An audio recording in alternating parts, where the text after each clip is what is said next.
Hello everyone, welcome back to Rolling Solo. My name is Adam Smith and this is the beginning, part number 1 of our solo playthrough through Massive Darkness in the tutorial level called Walking into the Dark.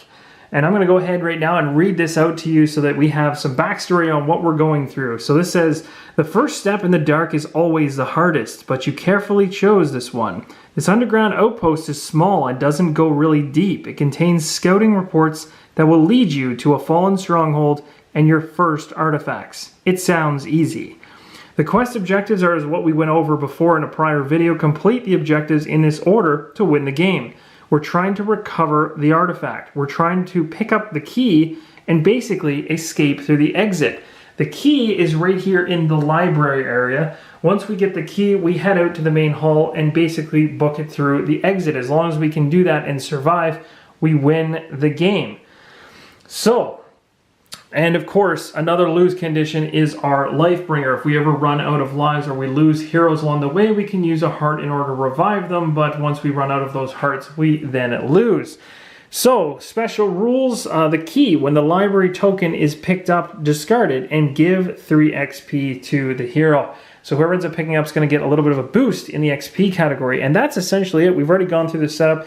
Everything is the way it should be, and we're ready to roll. So I'm just going to flip this over so we have a reference of the game rounds. I'm really excited. You guys have gone ahead and picked a battle wizard named Elias and a Blood Moon Night Runner named Whisper. So we've got those two ready to go exploring into the dungeon. Now, what I'm going to do strategically is I've already gone ahead and picked their starting items. So I did this ahead of the video. I talked about it in prior videos, but I just picked things that made sense. So for instance, I chose a staff for the battle wizard because it just makes sense. He's a magic user. He also gets abilities that have to do with magic.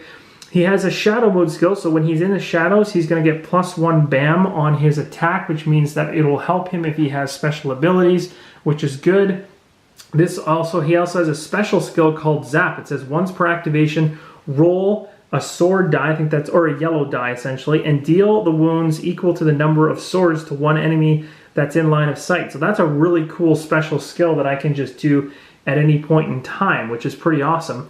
And then, of course, that's about it. And then over here, you can see that he is a magic user because he has a number within the magic column here, or box, with the wand. So he can roll 1 yellow die when he attacks. And when you're attacking with magic, your range is 1 to 2. So in other words, you can't hit anyone in your space. You have to aim from distance. So my strategy is to leave the wizard in the current space, and he can take pot shots from a distance using his wand, whereas my Whisper character is going to be my upfront confrontational hero that's going to book it in there in the darkness and try to do as much damage as humanly possible.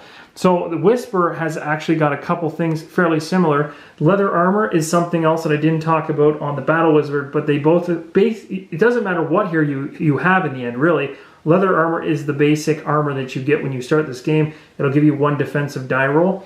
I also took the long sword because I wanted to be a more confrontational player with Whisper, at least to start. We'll see how that changes as we go. It's a one-handed weapon, meaning that I can also go ahead and equip something else. If I ever get one that has dual hands, I can't. Again, this is the body slot area, has a body slot, and it correlates to that icon, so you know. And again, the dice numbers are inside of the appropriate boxes. So we're going to go ahead and start playing. We are playing standard mode, so all of our heroes are going to start at 5 health, and we're also going to be using the main track of XP. We're not going to use the micro because I'm not doing story mode. If I did story mode, we'd be playing a long campaign, and that is not going to work for my time frame. I'm going to have to play it on the standard mode and leave the story mode for you to discover and to also enjoy on your own. Alright, so we're going to start it off here. Now, the other things we don't want to forget about is there's also some cool stuff. The Battle Wizard has the ability to spend an XP, and its attack or defense can have +2 BAM, which is pretty good. He can also teleport. It's a free class skill. So teleport 2 might be worth taking a quick look at. It says spend 1 action with the hero and move up to, I guess in this case, 2 zones as if he had slippery. So that's really cool. So essentially what the wizard can do is, regardless of his current situation of who's surrounding him, he can kind of hop around the dungeon and stuff like that, as long as he's moving up to 2 zones though. So that was a bad example because that was a hell of a lot of zones, and I also went straight through a door, so don't take that as an example. But essentially, if I was here, he could essentially jump over to here and stuff like that. And he's using slippery. If you're familiar with Zombicide, slippery moves, you can just move right past enemies, and there's no penalty for trying to get out of their space when they're in there with you. So that's a really cool ability to have, especially when a really dangerous roaming monster gets into play. You can kind of slip past him. Whisper, on the other hand, has sprint, so spend 1 XP to make 1 free movement action. That's pretty straightforward. We don't have any XP yet. And same with the Battle Wizard. We don't have the ability to use his Enchanter spell until we get some XP in his booth. And then over here, Master of Shadows is his free one. It says a hero is considered in shadow mode for their first attack, each activation, which would mean every time we attack, and as long as we're in a dark space, we get this shadow mode skill for free, which says when we're attacking, the defender gets -1 on their defense. That's going to be tricky to remember. I'm going to do my best to try to keep that in mind, but some of these ones are going to be tough to remember. We'll try our best. So here we go, starting off the round. We've already chosen that Whisper's going to go first, so I've got the first player token on her. She's ready to rock, and she's going to head into the very first activation for a hero. So each hero has 3 activations. So the very first thing I can do is I can move and spend up to 2 movement points doing either moving, opening door, or picking things up. So I'm going to have Whisper go 1 movement and crack a door, of course, because I want to see what's inside of this room. So you can see the door has now been broken open. When you open a brand new door, you go ahead to the door card deck and pull that card. This card will tell you exactly how you're supposed to set up your room. You start with the room that's closest to the door, and you move this way, essentially. Now, again, depending on how the doors or the whole room set up, you really just start from the doorway entrance area and then go from there. And that's how you read through the 3 spaces. So they've built this in a way that it's always going to work out. So we've got spawn, you'll see how this works in a second, but it says spawn a guard card and also spawn 3 treasure chests. So there's going to be 3 treasure chests sitting inside of this room, which I find very, very, very tempting already, because why in the heck would there be so much treasure in here off the get-go without some enemies guarding it? When it talks about guards, it's talking about these 5 decks. We're currently on number 1 for our level, so we're going to go ahead and pull a level 1 guard card. What did we get? We got the Goblin Warriors. So essentially, when you're going to go ahead and put these guys into play, just look at their picture. It's very straightforward, and we'll tell you exactly the miniatures to use. So you see the guy on the left there with the sword straight up in the air. If you come over here to your pile of enemies, this one right here is exactly the guy that you need. He's got his sword straight up in the air. He's going to be essentially your boss of the mob. So he's going to be and have minions with him protecting him. The minions are going to be denoted by the character that's kind of in the background. He's going to be in the foreground. So the background is the mobs. Now how the mobs work is you'll take a quick note right here where it says ×1. That means that there's that many number of mobs times the number of heroes. So in other words, if there's 2 heroes, 2 times 1 is 2, meaning there's 2 mob characters, and there's always only ever 1 boss. So you always just grab 1, and right here just shows you the hearts or the amount of damage it takes to kill any of them. And you're always trying to kill the minions first. You always have to kill the minions first before you can kill the boss. So essentially we got the boss in there. We're going to grab 2 minions that have to look like that. So that would work with these guys right here. So there's 2 minions right there, and that works for their picture. They've got a sword as well as a dagger in the other hand. So these are going to be the guys that are kind of accompanying this guy. So they're the first guys we're going to be running into in the dungeon. And then we're going to take a look at the next section. It says no enemy, but 3 more chests. So now we're going to have even more treasure, but no enemies in there. So that's not bad. Just more stuff for us to loot through. And I'm not going to complain about that. So we got even more treasure for us to pick up. And then no enemy and 2 chests. So this whole room is just littered with good stuff. The only downside is we got to deal with some enemies right off the top. All right, so what we did with Whisper was we activated her. We moved her 2 space, or we moved her 1 space and opened the door. That was called a movement action. So she has 2 more actions to go. So she could potentially go inside to this room full of Goblin Warriors and attempt to attack them. Now, it might be advantageous for her to do so because the room, it's not in darkness. So if she was to move into that room, she's not going to get the advantage of being in shadow mode on her attack, which means her defender won't lose a die like we were talking about over here for shadow mode skill. Right here where she currently stands, she would get that benefit, but we also don't want to waste her 2 actions remaining by doing nothing. So it's probably a better idea to just get moving and get in there. So I'm going to spend an action to get her into that room. It seems a little dangerous, and it might be, but we'll try to do our best to take out as many of them as we can. So we're going to move into combat now. So for combat, you simply take a look at the weapon you're using to attack with. Mine is a longsword, so I'm going to be taking 1 die. I'm going to go ahead and grab my dice tray here. So we've got 1 yellow dice, and how this game works is you're rolling not only your attack but your defense at the exact same time. So essentially you're going to roll your 1 yellow die, and then there is going to be a defense value on the actual card that you're attacking. 2 blue dice is what it says. Again, you can't attack the boss first. You're always assumed to be attacking the minions as you go through them. So we're going to take 2 of these, and essentially, just so you guys understand as well, attack damage and killing minions, you can go ahead and kill as many minions as you want, and the damage can kind of flow through them and kill multiple of them, but they can never flow through and hit the boss. The boss attack has to be like an attack unto itself, if that makes sense. So this one right now is an attack on one of the minions. It's not, I mean, they have 2 blue dice, so there's a potential that they could end up blocking me here. I don't think, let me just take a quick look at the abilities. I have no XP yet, and I'm not in a shadow zone anymore, so I don't really get, I have a special skill called Swift, which is +1 movement point per movement action. So I'm kind of wondering whether or not I can get away with my Swift ability so that I never had to use, so I still have an action. I would think that I could.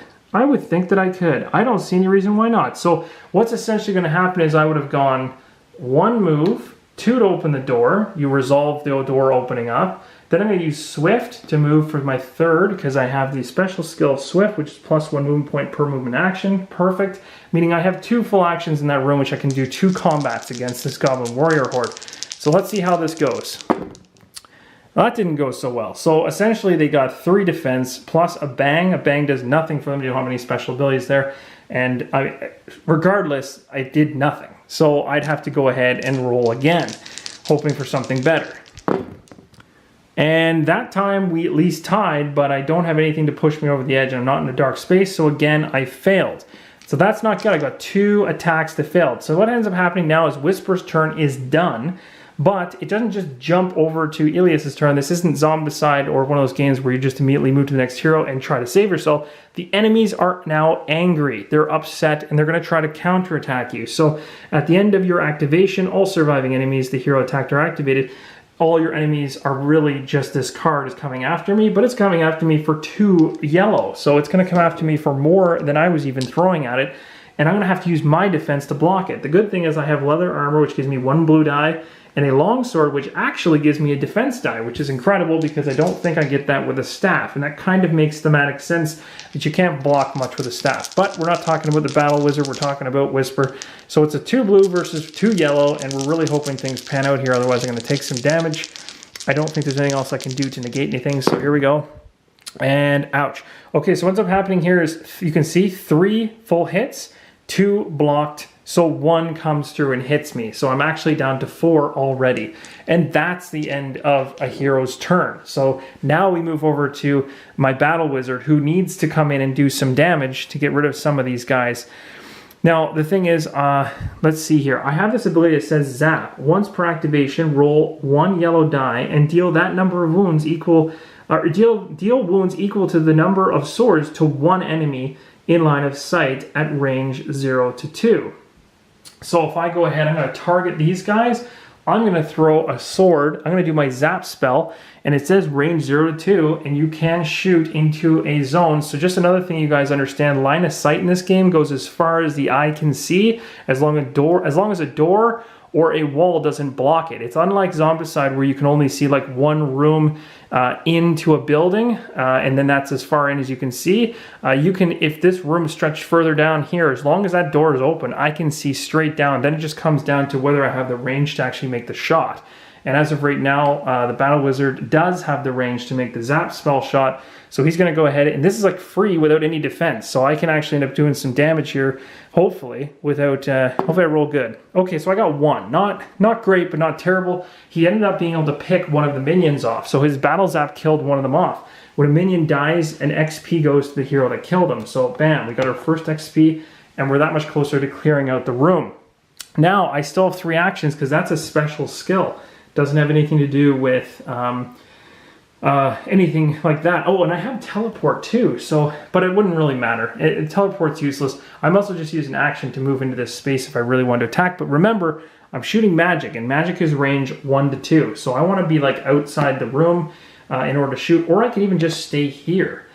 So maybe staying here is fine too. I'm just going to stick it out.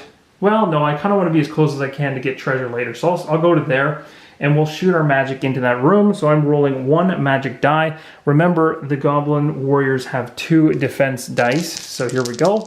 This is going to be my first, if I moved 1, that's my first action. I have 2 more actions to go.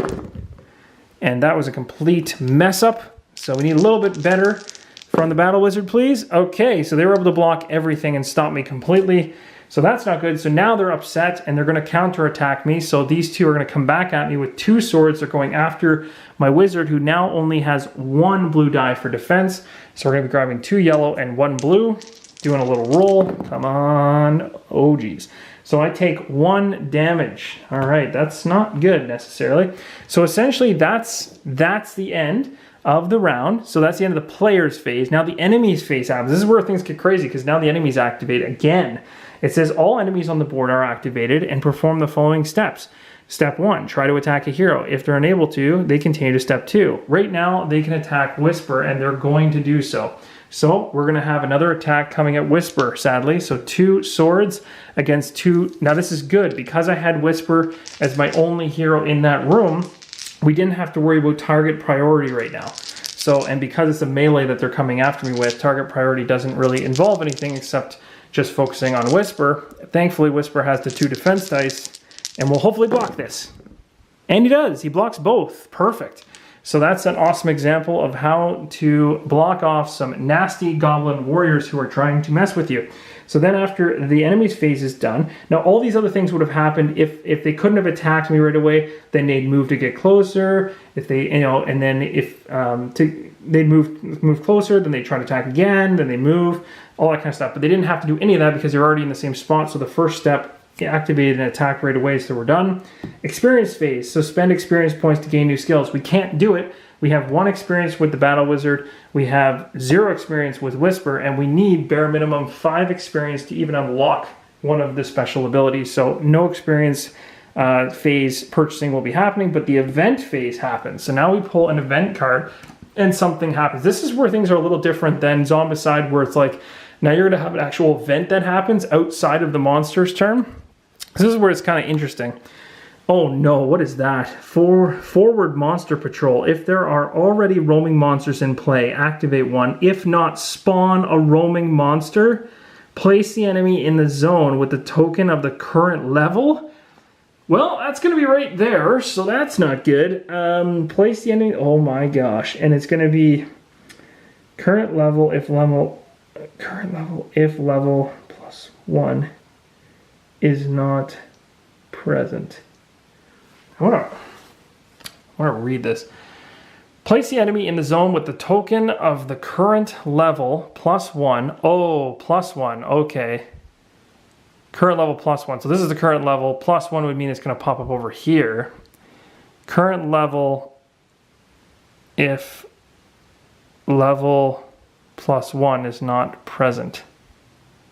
I don't know what the heck that means. That's a really confusing wording to me, but my understanding, it's going here. It's current level plus 1. We're currently at level 1. It's going here. So it's going to be a monster spawn. Now, how the monster spawns work is if you're in the lower levels. So in other words, we're in, I think, and if I'm not mistaken, I'll have to double check this. I believe it's 1, 2, and 3. It's a lesser roaming monster. When you get to 4 and 5, it goes to greater. I'll double check to make sure that's 100% solid, but regardless, I know it's a lesser roaming monster. So we're going to go ahead and pull this card. And we got ourselves a high troll. Oh my gosh. Well, that That went so fast. So we're going to have a massive high troll show up in the dungeon, and that's a perfect shadow. That's the greatest thing I've ever seen. That's what you don't want to see in the darkness. So he's a lesser roaming monster. He has 6 health, and there's a time symbol beside it, guys. I don't know if you know what that means, but if you were a little confused earlier with the minion time symbol, this means he is 12 health because we have 2 heroes. That's insane. He's going to be throwing 1 red and 1 yellow at us, and he has insane shields. So what we're going to want to do is be getting into... Oh man, this is bad. This is very bad. Do we have any areas that are dark? We don't. Oh man, we are in trouble. This is going to be an interesting playthrough. If you guys ever want to see a quick playthrough, this is the one to watch. I'm just joking. Okay, so we have the high troll in play, so that's crazy. He doesn't activate right away. He just spawned into play, so he's going to be where he is, and he's going to scare us from a distance, knowing that he's coming towards us. And then, of course, the very last thing we're going to do is end the phase. Now, before I go any further, I just realized I did miss one extremely important thing, guys. And this is the thing that's really unique to Massive Darkness, and I should have caught this earlier, and I didn't, so I do apologize for this. But essentially, the boss is going to be pulling a... The boss is going to be pulling a special card that comes with him. So in other words, this guy here was supposed to pull a treasure card that goes on to him. So that would have changed a lot of things, and I'm hoping this treasure card doesn't affect things too much. So the treasure card that would have actually landed on him would have been 1. So it actually would have. That's too bad. So essentially this should have been on him at the beginning, and this is basically a boost. If it lines up with the same dice that he had, so this is a mistake on my part, and I'm correcting this now during the video. I should have pulled this card when it originally spawned. There was quite a few attacks that went back and forth that now I'm gonna have to go back and do some saves on in order to ensure that I do the correct HP. So don't worry, in the next video, I will count up the attacks that were made and I will block them. I know Whisper was actually attacked twice, so technically I could just roll 2 dice and I should be fine. So I'm just gonna roll, my, well technically I wouldn't be rolling defense, I'd be rolling an attack against myself. So I'd be rolling 2 yellow dice and just taking that damage. So I'm gonna do that now. Ouch. Okay, so that's 3 damage. So that's gonna put him down to 1. Okay, so that just goes to show how deadly that can be. So essentially I was just going ahead and re-rolling the 2 extra attacks that came after Whisper because they would have had the sword. And of course we have to pull in for the new troll that came out. So that's a really important thing that I totally missed out on. This guy, you see, he gets a bow. But a bow is useless with the high troll because the bow is not in correlation with a weapon he uses. He just holds on to it, and if we kill him, we can take the bow. So yes, very bad. Not exactly what I wanted to see at the beginning, at least. But, you know, it is what it is. So now we're going to go ahead, and this is probably actually a perfect time to stop because we're done a clean round all the way through. So hopefully you guys are enjoying the playthrough. If you saw anything else that I missed, then please let me know. But as of right now, I believe we've got everything squared away. We don't know what this guy's going to be doing in the next video, but he will likely be crawling his way up towards us, and we're going to have to do as much as we can to hide from him. And to equip ourselves. So we want to try to get into this room, get ourselves equipped as fast as possible to try to take him down, or we're going to be in big trouble. But it looks like it's going to be a lot of fun. Whisper is not doing so hot at the moment, so some healing would definitely be in the cards for her. She needs all the help she can get that way. Alright guys, hope you guys are enjoying. I will see you in the next episode. Thanks again for watching, and give me a thumbs up if you like what you see. I will see you in the next one. Keep on rolling solo.